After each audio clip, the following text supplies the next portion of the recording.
Hello, good morning, student. So today we are going to discuss chapter 7, our country in India. So let's start this chapter with a short intro. India is a country of a vast geographical expanse. In the north, it is bound by the lofty Himalayas, the Arabian Sea in the west, and the Bay of Bengal in the east, and the Indian Ocean in the south. Watch the shores of the Indian peninsula. अब देखिए यहाँ पे बात की गई है कि India जो है एक बहुत ही बड़ा इसका जियोग्राफिकल स्ट्रक्चर है और ये नॉर्थ में भी है। इसकी जो लॉफ्ट है Himalayas, Arabian sea, west bay of Bengal, ये काफ़ी दूर दूर तक फैला हुआ है। India has an area of 3.228 million square kilometer. The north-south extent from a Kashmir to a Kanyakumari is about 3,200 kilometer, and the east-west extent from the Arunachal Pradesh to a Kutch is about 2,900 kilometer.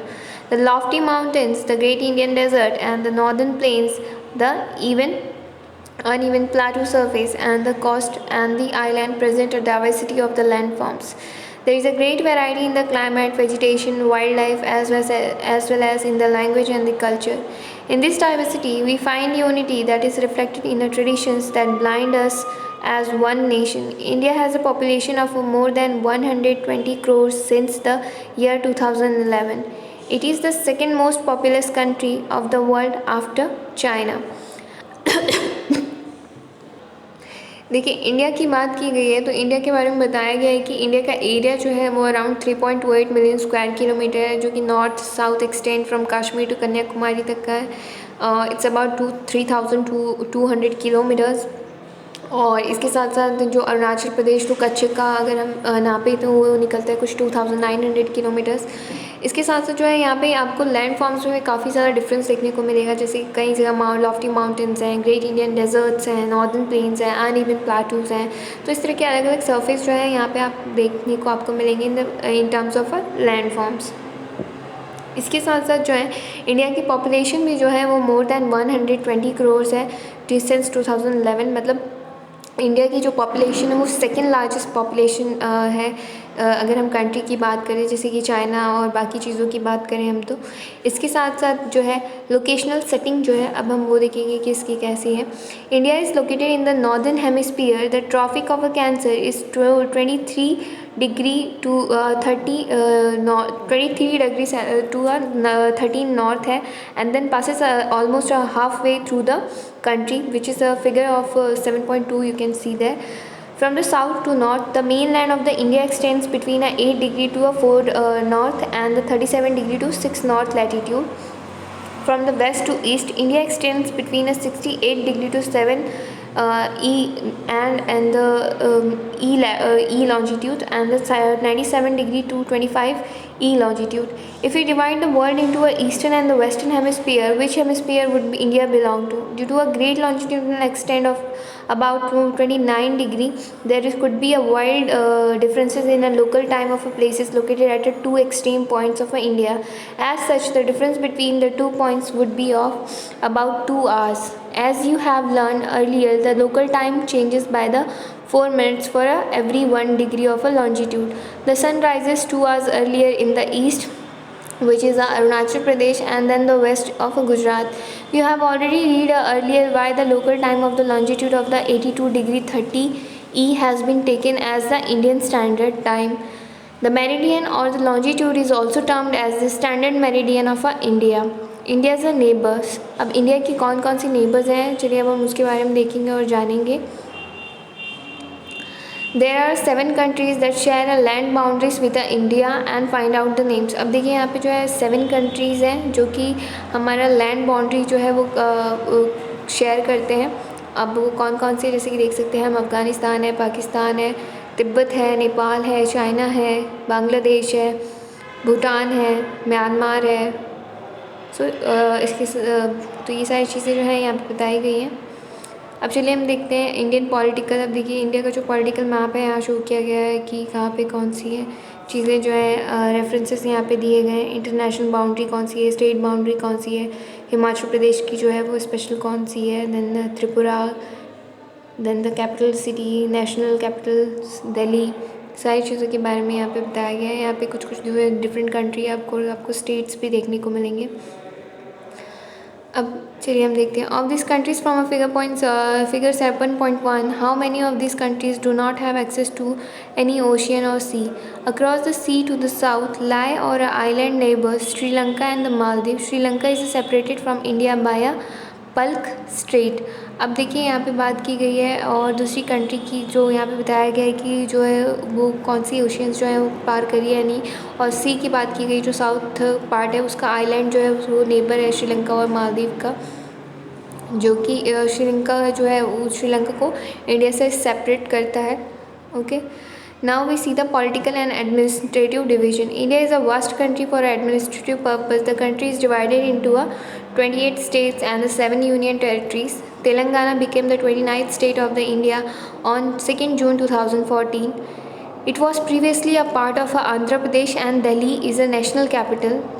The state have been formed mainly on the basis of the language. Rajasthan is the largest state and the Goa is the smallest state in the terms of area. The state are the further divided into a districts.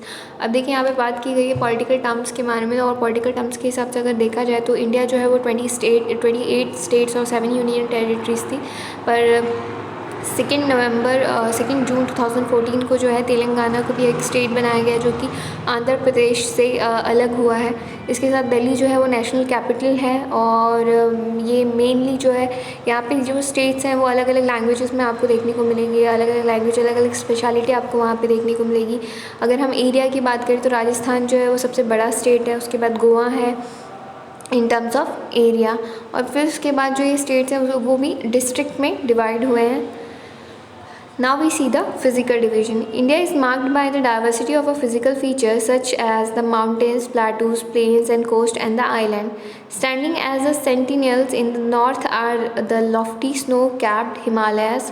Himalaya mean the abode of snow. The Himalayan mountains are divided into three main parallel ranges. The northernmost is the Great Himalaya or the Himadri. The world's highest peak are located in this range. Middle Himalaya or the Himachal lies to the south of the Himadri, and many popular hill stations are situated here. Find out the names of the 5 hill station and the Shivalik in the southmost region. अब देखिए यहाँ पे जो है ये northern part की बात किया गया है। अगर हिमालय की चीज़ों को डिवाइड करें और वहाँ पे देखें तो वहाँ पे कई सारी जो है 3 पैरेलल चेंजेस आपको देखने को मिलेंगे, जैसे ग्रेट हिमालय है, हिमदरी है, मिडिल हिमालय है, हिमाचल प्रदेश है। तो इसके साथ साथ जो नॉर्दर्न इंडियन प्लेन है, तो यहाँ पे आपको जो इसका फिजिकल डिवीजन आपको देखने को मिलेगा। Now we see the northern Indian plains lie to the south of the Himalaya. They are generally level and flat. These are formed by the alluvial deposits laid down by the rivers and the Indus, the Ganga, the Brahmaputra and their tributaries. These river plains provide a fertile land for a cultivation. That is the reason for a high concentration of a population in this plain. अब यहाँ पे river के भी बारे में बताया गया है कि यहाँ जो है आपको जो साउथ हिमालय है ये जनरली इसका लेवल जो है वो फ्लैट है, क्योंकि यहाँ पे जो है एल्वुलाई बहुत ज़्यादा डिपॉजिट होता है, और जो कि रिवर्स यानी इंदु, गंगा, ब्रह्मपुत्र और उसकी जो भी ट्रिब्यूटरीज रिवर्स हैं उनकी वजह से यहाँ पे मिलता है। और ये रिवर की प्लेन्स जो है वो काफ़ी ज़्यादा फर्टाइल लैंड होती है कल्टिवेशंस के लिए, एंड यही रीज़न है जो यहाँ की पॉपुलेशन जो है सबसे ज़्यादा यहाँ पे कंसंट्रेशन दिखती है पॉपुलेशन की।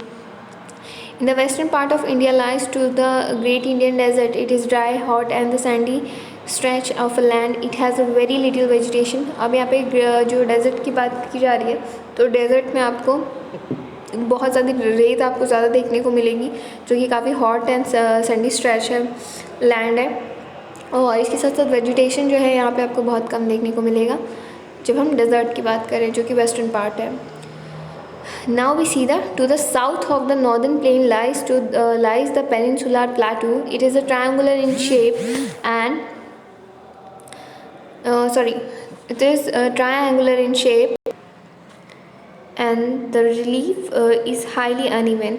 This is the region with the numerous hill ranges and the valleys. Aravalli Hills, one of the oldest ranges of the world, border it on the northwest side.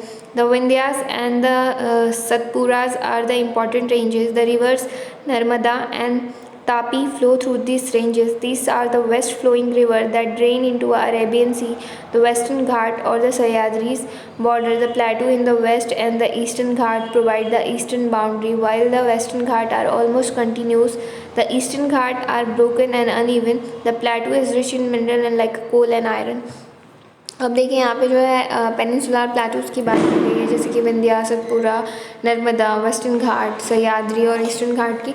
तो ये कहीं ना कहीं बाकी दूसरी जो मिनरल्स हैं या बाकी जो दूसरी चीज़ें हैं जो कि काफ़ी ज़्यादा इंपॉर्टेंट है इन टर्म्स ऑफ, अगर हम कोल की बात करें, आयरन ओर की बात करें, मिनरल्स की बात करें, तो काफ़ी ज़्यादा मिनरल रिच प्लाटू जगह है, हम कह सकते हैं। यहाँ पर बहुत सारी चीज़ें जो हमें चाहिए होती हैं, जिसकी अगर हम बात करें लिविंग लाइफ के लिए जो भी मिनरल्स हमें चाहिए, जो भी इंपॉर्टेंट चीज़ें हैं, जैसे कि अगर हम कोल की बात करें तो ये भी कहीं ना कहीं हमारे बिजनेस पर्पज़ से, इकोनॉमिकल पर्पज़ से और अदर पर्पज़ से काफ़ी ज़्यादा इंपॉर्टेंट है। तो ये सारी चीज़ें हमें इन घाट्स में आपको देखने को मिलेगी, इन साइड्स पे। To the west of the western ghat and the east of the eastern ghat lie in the coastal plains and the western coastal plains are very narrow. The eastern coastal plains are much broader than the number of east flowing river. The river of Mahanadi, Godavari, Krishna and the Kaveri drain into the Bay of Bengal, and these rivers have formed a fertile deltas at their mouth. The Sundarban Delta is formed where the Ganga and the Brahmaputra flow into the Bay of Bengal. अब देखिए यहाँ पे जो बात की गई है उस कोस्टल प्लेन की, तो वो काफ़ी ज़्यादा नैरो है।